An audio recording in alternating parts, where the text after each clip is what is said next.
So hello everyone, आप सभी का स्वागत है आपके अपने यूट्यूब चैनल में। बच्चों, आज के इस वीडियो में हम क्लास 10th हिस्ट्री का चैप्टर 2 नेशनलिज्म इन इंडिया से 20 इंपॉर्टेंट एमसीक्यू क्वेश्चंस की प्रैक्टिस करेंगे। और आप भी हमें कमेंट करके ये ज़रूर बताना कि इन 20 क्वेश्चंस में से आपने कितने के सही जवाब दिए हैं। और ये क्वेश्चंस आपके एग्जामिनेशन पॉइंट ऑफ व्यू से भी इंपॉर्टेंट है। ऐसे क्वेश्चंस एग्जामिनेशन में हर साल आते हैं, तो इन क्वेश्चंस की तैयारी आप लोग अच्छे से कर लेना। और हाँ, अगर आप लोगों को चैप्टर 1 का इंपॉर्टेंट एमसीक्यू क्वेश्चंस की प्रैक्टिस करनी होगी तो लिंक डिस्क्रिप्शन पे दिया हुआ है, आप जाके देख सकते हो। हमने पूरे चैप्टर को भी समझाया हुआ है, आप चैप्टर को भी समझ सकते हो, उसका भी लिंक डिस्क्रिप्शन पे दिया हुआ है। अब चलो एक एक करके सभी क्वेश्चंस और उसके आंसर्स को समझते हैं। सो फर्स्ट क्वेश्चन यहाँ पे पूछा गया है, who is the author of the book Hind Swaraj. जो ये हिंद स्वराज है, इसके लेखक कौन है? ऑप्शन दिया गया है भगत सिंह, जवाहरलाल नेहरू, सुभाष चंद्र बोस या महात्मा गांधी। सो इसका राइट आंसर क्या होगा? Option D, Mahatma Gandhi. चलो नेक्स्ट आगे क्वेश्चन नंबर 2 को देखते हैं। क्वेश्चन नंबर 2 दिया गया है, the plantation workers were not permitted to leave the tea gardens without permission as per. जो प्लांटेशन वर्कर्स थे उनको बिना परमिशन का जो टी गार्डन था उससे बाहर जाने नहीं दिया जाता था। तो ये कौन से इनलैंड इमिग्रेशन एक्ट के तहत था? तो वही इसमें से 4 ऑप्शन दिया गया, आपको सही इसमें से चुनना है। इसमें फर्स्ट दिया गया है इनलैंड इमिग्रेशन एक्ट ऑफ 1859, दूसरा दिया गया है इनलैंड इमिग्रेशन एक्ट ऑफ 1866, सी दिया गया है इनलैंड इमिग्रेशन एक्ट ऑफ 1879 या ऑप्शन डी होगा इनलैंड इमिग्रेशन एक्ट ऑफ 1869। इसका राइट आंसर क्या होगा? Option A, inland immigration act of 1859। इसके तहत जो भी प्लांटेशन वर्कर्स थे उनको टी गार्डन के बाहर बिना परमिशन का नहीं जाने दिया जाता था। ठीक है ना। नेक्स्ट अब आगे क्वेश्चन नंबर 3 दिया गया है, Gandhi ji decided to withdraw from the non cooperation movement in. अब जो गांधी जी है वो डिसाइड करते हैं कि जो नन कॉपरेशन मूवमेंट है उसको विथड्रॉल कर ले, मतलब वापस ले ले। तो कौन से ईयर में उन्होंने वापस लिया था, ये नन कॉपरेशन मूवमेंट को विथड्रॉ किया था? तो ऑप्शन दिया गया है, ऑप्शन ए जनवरी 1922, ऑप्शन बी है फरवरी 1922, ऑप्शन सी है फरवरी 1919 या फिर ऑप्शन डी होगा जनवरी 1919। तो इसका राइट आंसर क्या होगा? इसका राइट आंसर होगा ऑप्शन बी, फरवरी 1922। फरवरी 1922 में गांधी जी ने नॉन कॉपरेशन मूवमेंट को विथड्रॉल कर लिया था। ठीक है, वापस ले लिया था। चलो नेक्स्ट अब आगे क्वेश्चन नंबर 4 को समझते हैं। 4 नंबर दिया गया है, dash and dash form the Swaraj party. Swaraj party इसमें से किस किस ने मतलब किन दोनों ने मिलकर फॉर्म किया था? ठीक है, स्वराज पार्टी। तो फर्स्ट ऑप्शन दिया गया सी आर दास और महात्मा गांधी ने मिलकर, ऑप्शन बी दिया गया मोतीलाल नेहरू और सी आर दास ने मिलकर, या फिर ऑप्शन सी जवाहरलाल नेहरू और सी आर दास ने मिलकर, या फिर ऑप्शन डी जवाहरलाल नेहरू और मोतीलाल नेहरू ने मिलकर। तो इसका राइट आंसर क्या होगा? राइट आंसर होगा ऑप्शन बी, मोतीलाल नेहरू और सी आर दास ने मिलकर स्वराज पार्टी फॉर्म किया था। ठीक है। नेक्स्ट अब आगे क्वेश्चन नंबर 5 दिया गया है। 5 नंबर है, Simon commission arrived in India in. Simon commission Bharat में कब आया था? ऑप्शन है 1928 में, ऑप्शन बी है 1939 में, ऑप्शन सी है 1929 में, या फिर ऑप्शन डी होगा 1932 में। तो इसका राइट आंसर ऑप्शन ए होगा 1928। 1928 में साइमन कमीशन भारत आया था। ठीक है। चलो आगे अब देखते हैं क्वेश्चन नंबर 6 को। 6 नंबर पूछा गया है कि Mahatma Gandhi started his famous salt march from his ashram in Sabarmati to Dandi. देखो, जो महात्मा गांधी जी थे उन्होंने साल्ट मार्च जो था वो स्टार्ट किए थे अपने आश्रम से साबरमती से दांडी तक। ठीक है ना, मतलब साल्ट मार्च किए थे आश्रम साबरमती से दांडी तक। तो इन्होंने कितना डिस्टेंस कवर किया था साबरमती से दांडी तक? टोटल कितना डिस्टेंस इन्होंने कवर किया था? ऑप्शन है 260 माइल्स, ऑप्शन बी है 240 माइल्स, ऑप्शन सी है 600 माइल्स, या फिर ऑप्शन डी 500 माइल्स। तो इसका राइट आंसर क्या होगा? Option B, 240 miles. ओके। चलो नेक्स्ट अब आइए क्वेश्चन नंबर 7 को देखते हैं। ये भी दांडी मार्च से ही रिलेटेड क्वेश्चन पूछा गया है। इसमें दिया गया कि Mahatma Gandhi reached Dandi on dash 1930। मतलब कि महात्मा गांधी जो थे वो दांडी कौन से डेट पर पहुँचे थे? 1930 के कौन से डेट पर पहुँचे थे? अप्रैल 6 को, अप्रैल 16 को, मार्च 6 को, या फिर मई 6 को? तो इसका राइट आंसर क्या होगा? राइट आंसर होगा ऑप्शन ए, अप्रैल 6। ठीक है, महात्मा गांधी दांडी पहुँचे थे 6 अप्रैल 1930 को। नेक्स्ट अब आगे क्वेश्चन नंबर 8 को समझते हैं। 8 नंबर क्या दिया गया है कि Gandhi Irwin pact was sign in. अब जो गांधी इरविन पैक्ट है वो साइन कब हुआ था? 5 मार्च 1932 को। ऑप्शन बी है 5 मार्च 1931 को। ऑप्शन सी है 5 अप्रैल 1931 को, या फिर ऑप्शन डी 5 अप्रैल 1932 को। तो इसका राइट आंसर होगा ऑप्शन बी, 5 मार्च 1931 को गांधी इरविन पैक्ट साइन हुआ था। ठीक है ना। चलो अब आगे नेक्स्ट क्वेश्चन को देखते हैं। अगला क्वेश्चन दिया गया है क्वेश्चन नंबर 9। खिलाफत committee was formed in 1919 in the city of. जो खिलाफत कमेटी है वो 1919 को फॉर्म हुआ था, कौन से सिटी में फॉर्म हुआ था? ऑप्शंस है बॉम्बे में, कलकत्ता में, लखनऊ में या अमृतसर में। राइट आंसर इसका क्या होगा?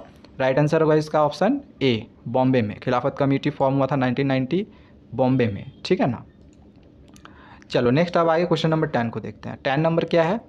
तो द नॉन कॉपरेशन खिलाफत मूवमेंट बिगैन इन। नॉन कॉपरेशन खिलाफत मूवमेंट स्टार्ट कब हुआ था? ऑप्शंस है जनवरी 1921 में, ऑप्शन बी है फरवरी 1922 में, ऑप्शन सी है दिसंबर 1929 में, या फिर ऑप्शन डी अप्रैल 1919 में।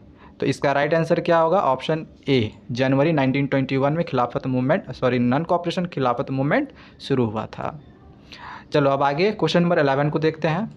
11 नंबर दिया गया है which of the following was the reason for calling off the non cooperation movement by Gandhi ji. Non cooperation movement जो गांधी जी चला रहे थे, तो इसको बंद करने के क्या कारण थे, कौन से कारण थे इसमें से, वो हमें लिखना है।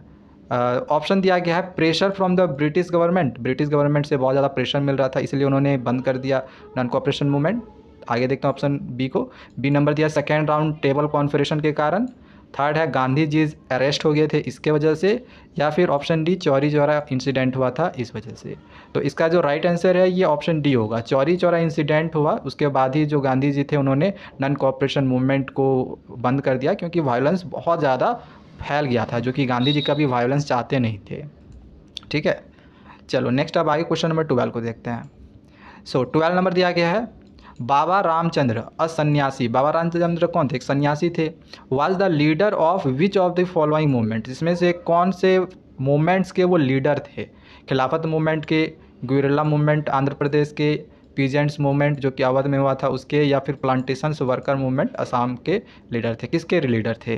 तो इसका राइट आंसर क्या होगा? Option C, peasant movements of Awadh. Okay. चलो नेक्स्ट आप आगे क्वेश्चन नंबर 13 को समझते हैं। 13 नंबर दिया गया है हु सेटअप द औध किसान सभा। किसान सभा, औध किसान सभा, इसमें से किन्होंने सेटअप किया था? तो ऑप्शन दिया गया है पहला अल्लूरी सीताराम राजू, ऑप्शन बी है जवाहरलाल नेहरू एंड बाबा रामचंद्र, इन दोनों ने मिलके, ऑप्शन सी है जवाहरलाल नेहरू एंड शौकत अली ने मिलके, या फिर महात्मा गांधी ने। इसका राइट आंसर क्या होगा? ऑप्शन बी, जवाहरलाल नेहरू और बाबा रामचंद्र ने मिलके औध किसान सभा सेटअप किया था।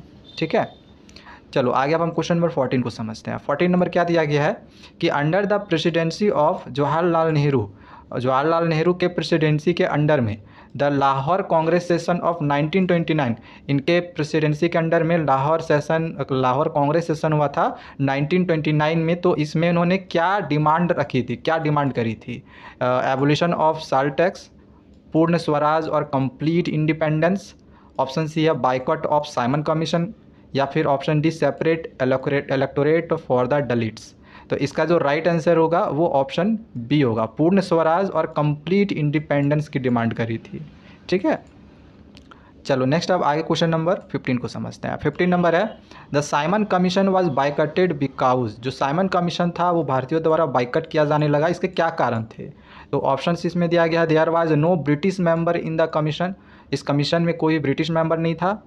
ऑप्शन बी है it demanded separate electorates for Hindus and Muslims. ये डिमांड कर रही थी सेपरेट इलेक्टोरेट्स की हिंदू और मुस्लिम्स की। ऑप्शन सी है there was no Indian members in the commission. इस कमीशन में कोई भी इंडियन मेंबर्स नहीं था। या फिर it favour the Muslims over the Hindu, इसमें मुस्लिम को हिंदू को ओवर में फेवर किया जा रहा था। राइट आंसर क्या होगा? राइट आंसर होगा option C, there was no Indian members in the commission. इस कमीशन में कोई भी इंडियन मेंबर ही नहीं था, जिसके वजह से इंडियन लोगों के द्वारा साइमन कमीशन को बाइकट किया जाने लगा और गो बैक साइमन का नारा भी लगाया जाने लगा था।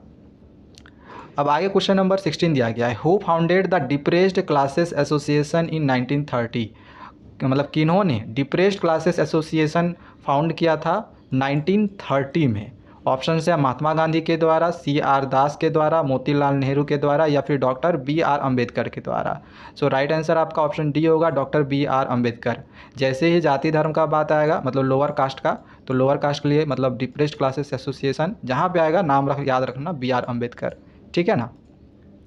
चलो नेक्स्ट अब आगे क्वेश्चन नंबर 17 को देखते हैं। 17 नंबर क्या है, तो who painted the first image of Bharat माता। क्वेश्चन को ध्यान से समझना, इसमें बहुत बार बच्चे जो होते हैं वो कन्फ्यूज होते हैं। भारत माता की पहली इमेज किन्होंने बनाई थी, पहली इमेज का बात किया गया है।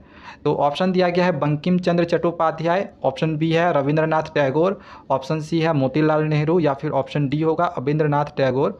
देखो इसका जो राइट आंसर होगा ये क्या होगा, इसका राइट आंसर होगा ऑप्शन ए बंकिम चंद्र चट्टोपाध्याय। अब इसमें बहुत सारे बच्चे कंफ्यूज होते हैं अविंद्रनाथ टैगोर को लेके। तो यहाँ पे एक चीज़ मैं आप लोगों को बताना चाहूँगा कि ये जो बंकिम चंद्र चट्टोपाध्याय हैं, इन्होंने भारत माता की जो पहली पेंटिंग है ये बनाई थी 1870 में, याद रखना, ठीक है, 1870 में। वहीं अविंद्रनाथ टैगोर ने जो भारत माता की पहली इमेज बनाई थी वो बनाई थी 1905 में। तो यहाँ पे फर्स्ट इमेज का बात किया गया है ना, तो फर्स्ट इमेज तो बंकिम चंद्र चट्टोपाध्याय ही बनाएंगे, ठीक है। यहीं अगर क्वेश्चन में अगर दे देता कि फेमस इमेज भारत माता की किसने बनाई, फर्स्ट नहीं फेमस इमेज, तो फेमस इमेज बनाई थी बाद में अविंद्रनाथ टैगोर में, ठीक है। तो किताब में आप देख लेना, आपका आंसर ये दोनों दिया होगा, फर्स्ट इमेज दिया गया है बंकिम चंद्र चट्टोपाध्याय और फेमस इमेज में दिया गया है अविंद्रनाथ टैगोर, ठीक है, इसमें कन्फ्यूज मत होना। चलो नेक्स्ट अब आए क्वेश्चन नंबर 18 को समझते हैं। 18 नंबर क्या है, तो who was the president of the Muslim league in 1930। 1930 के मुस्लिम लीग के जो प्रेसिडेंट थे इनमें से कौन थे, मोहम्मद अली जिन्ना थे, मौलाना आज़ाद थे, अब्दुल गफ़ार खान थे या फिर सर मोहम्मद इकबाल थे। राइट आंसर क्या होगा, राइट आंसर होगा option D sir Mohammad Iqbal. Next आगे आप क्वेश्चन नंबर 19 को देखते हैं। 19 नंबर दिया गया है name the sanyasi who was an indentured labour in Fiji.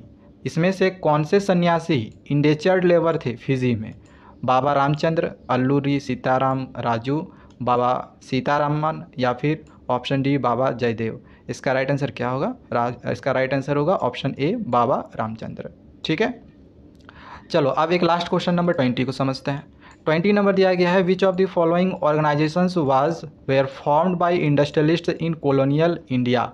Colonial India में जो इंडस्ट्रियलिस्ट हुआ करते थे तो उन्होंने कौन से ऑर्गेनाइजेशंस को फॉर्म किया था, कौन सा या फिर कौन कौन से ऑर्गेनाइजेशन को फॉर्म किया था। तो ऑप्शंस इसमें दिया गया है कि Indian industrial and commercial congress in 1920 को फॉर्म किया था। दूसरा है कि federation of the Indian chamber of commerce and industries, जिसको हम FICCI कहते हैं, 1927 में ये फॉर्म हुआ था। तो क्या ये फॉर्म हुआ था, या फिर option C economic congress of India ये फॉर्म हुआ था, या बोथ ए एंड बी ये दोनों ही फॉर्म हुआ था। क्या होगा इसका राइट आंसर, इसका राइट आंसर होगा option D both A and B, मतलब इंडस्ट्रियलिस्ट लोगों के द्वारा इन दोनों ही ऑर्गेनाइजेशन को फॉर्म किया था, ठीक है ना, इन दोनों ऑर्गेनाइजेशन का फॉर्म हुआ था। तो ये 20 क्वेश्चन थे जो कि आपके एग्जामिनेशन पॉइंट ऑफ व्यू से सबसे ज़्यादा इंपॉर्टेंट थे, और ये क्वेश्चंस आपके एग्जामिनेशंस में 100% गारंटीड है कि वो आएगा ही आएगा, ठीक है, एकदम पक्का मान के चलो 100% गारंटीड आएगा। तो इन क्वेश्चंस की तैयारी ज़रूर कर लेना, और इसके बाद हम आगे दूसरे भी चैप्टर्स किसी तरह से क्वेश्चंस की प्रैक्टिस करेंगे। तब तक चैनल को सब्सक्राइब करके रख लेना। Thank you, bye bye.